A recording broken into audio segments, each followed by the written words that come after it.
Hai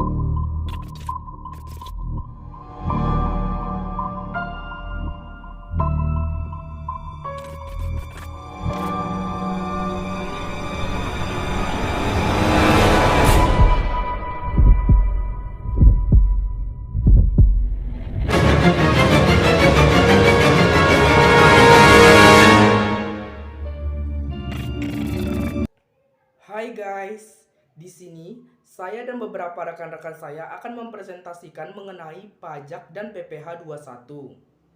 Pertama-tama saya ucapkan salam terlebih dahulu. Assalamualaikum warahmatullahi wabarakatuh. Salam sejahtera bagi kita semua. Shalom, Om Swastiastu, Namo Buddhaya, dan salam kebajikan. Sebelum kami memulai presentasi kami, alangkah baiknya kami memperkenalkan diri kami masing-masing karena ada pepatah mengatakan tak kenal maka tak sayang. Perkenalkan, nama saya Jeremia Siregar. Perkenalkan, nama saya Lilistiana. Perkenalkan, nama saya Isalumban Tobing. Perkenalkan, nama saya Reni Anggrani.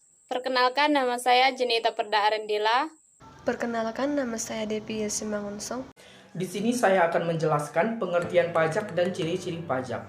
Pengertian pajak adalah kontribusi wajib kepada negara yang terutang oleh pribadi atau badan yang bersifat memaksa berdasarkan undang-undang dengan tidak mendapatkan imbalan secara langsung dan digunakan untuk keperluan negara bagi sebesar-besarnya kemakmuran rakyat. Tertulis pada Undang-Undang Nomor 6 Tahun 1983. Ciri-ciri pajak yang pertama itu ada iuran wajib yang dibayar oleh wajib pajak kepada negara. Maksudnya ialah iuran atau pungutan wajib yang harus dibayarkan oleh rakyat atau juga bisa disebut dengan sebagai peralihan keuangan atau kekayaan seperti uang dari pihak rakyat kepada kas negara yang digunakan untuk membiayai kepentingan pemerintah dan kesejahteraan rakyat untuk fasilitas dan kebutuhan lainnya.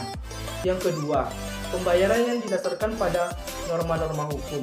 Jadi, pembayaran pajak bukan hanya sekedar membayar pajak saja, tetapi ada norma hukum dalam suatu bentuk pajak. Hukum pajak itu merupakan bagian dari hukum publik yang hubungannya hukum antara hukum negara dan orang-orang atau badan-badan hukum yang berkewajiban membayar pajak. Hukum pajak memuat pula unsur-unsur tata negara dan hukum pidana. Yang ketiga ada sumber pembiayaan pengeluaran kolektif. Itu maksudnya ialah kebutuhan kolektif menyangkut orang-orang banyak dan karena itu penanganan biasanya dilakukan oleh pemerintah. Pemungutan pajak dan tarif merupakan upaya penghimpunan dana untuk membangun sarana pemenuhan kebutuhan kolektif. Misalnya untuk membangun jalan untuk sarana transportasi warga, menggaji polisi dalam memelihara keamanan, dan membangun saluran air untuk mencegah terjadinya banjir. Yang keempat itu ada sarana meningkatkan kesejahteraan umum. Maksudnya dengan memberikan fasilitas terbaik untuk masyarakat, membuat peraturan yang terbaik untuk setiap warga negara, memberikan hak istimewa pada warga negara. Yang kelima itu balas jasa yang tidak diberikan secara langsung. Itu maksudnya ialah dengan cara kita membayar pajak, maka bukan berarti kita akan mendapatkan balasan yang berupa uang ataupun jasa, melainkan ketersediaan fasilitas umum oleh pemerintah. Fasilitas umum ini yang dimaksud misalnya seperti jalanan, pasar, transportasi, taman bermain, dan lain-lain. Oleh karena itu, fasilitas ini diberikan tidak serta-merta atau langsung, maka itu dikatakan sebagai wajib pajak yang membayar pajak atau tidak akan mendapatkan balasan langsung karena yang akan didapatkan adalah manfaat dari fasilitas-fasilitas yang disediakan oleh pemerintah untuk warga negara secara tidak langsung. Fungsi pajak yang pertama, fungsi budget atau anggaran. Salah satu tugas utama negara adalah melakukan pembangunan nasional seperti menyediakan fasilitas kesehatan, pendidikan, infrastruktur, dan pengalaman publik lainnya. Namun, dari mana negara memperoleh pemasukan untuk membiayai dari sekian banyak pengeluaran tersebut? Nah, salah satu penyumbang terbesar pemasukan negara adalah pajak. Yang kedua, fungsi mengatur. Fungsi pajak satu ini mencerminkan kebijakan perekonomian suatu negara. Salah satu contohnya adalah kebijakan tarif PPh final 0,5% yang diatur melalui PP Nomor 23 Tahun 2018. Melalui kebijakan ini, pemerintah berkeinginan mengurangi beban pajak pelaku UMKM sekaligus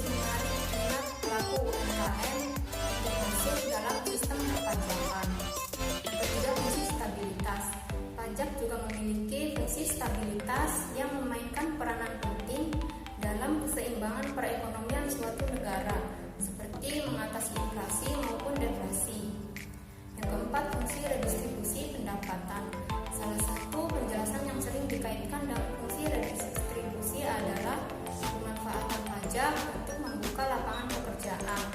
Dengan bertambahnya pendapatan lapangan pekerjaan, maka semakin banyak pula penyerapan tenaga kerja, sehingga pendapatan masyarakat pun dapat diperoleh secara merata. Asas-asas pemungutan pajak. Yang pertama ada asas equality, asas keseimbangan, dengan kemampuan atau asas keadilan, asas certainty, asas kepastian hukum. Yang kedua, asas convenience of payment, asas pemungutan pajak yang tepat waktu atau asas kesenangan. Yang ketiga, asas ekonomi, sebutnya prinsip ekonomi dalam pemungutan pajak. Jenis-jenis pajak. Pertama, berdasarkan sifatnya. Pajak tidak langsung yaitu pajak yang hanya diberikan kepada wajib pajak bila melakukan peristiwa atau perbuatan tertentu. Contoh, PPNBM, di mana pajak ini hanya diberikan jika wajib pajak menjual barang mewah. Pajak langsung yaitu pajak yang diberikan secara berkala kepada wajib pajak berlandaskan surat ketetapan pajak yang dibuat kantor pajak.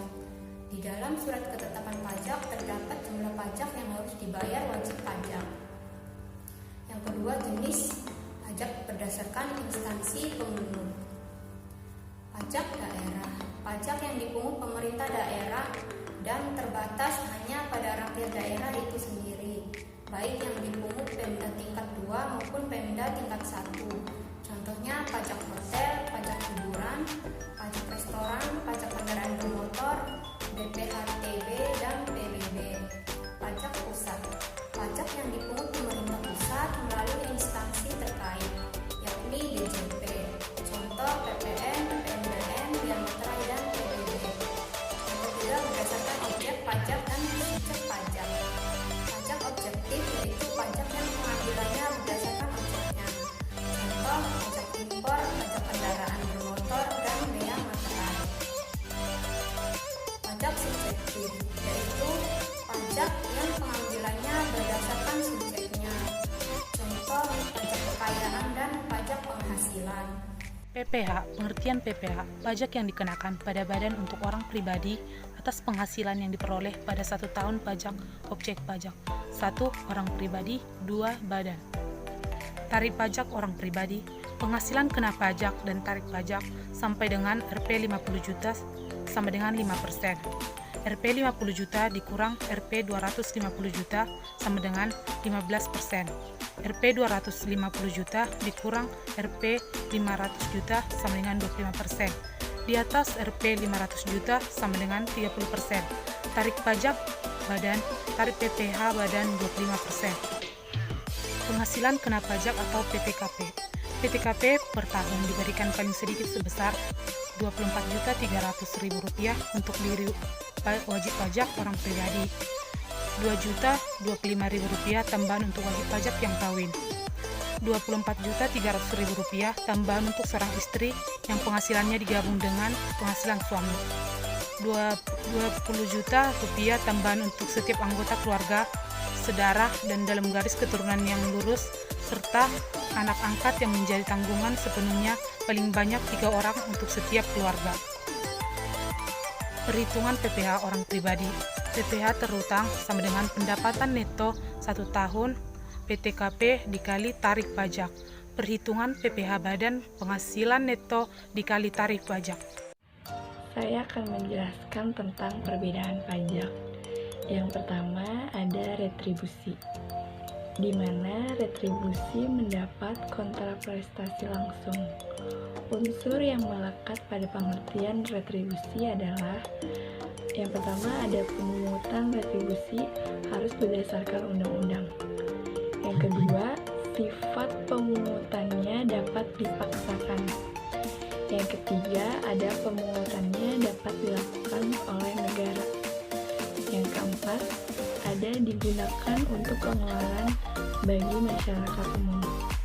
Yang kelima itu, kontraprestasi langsung dapat dirasakan oleh pembayar retribusi. Lalu yang kedua itu, perbedaan pajak pada sumbangan, di mana yang mendapat manfaat penerima sumbangan itu ada 2.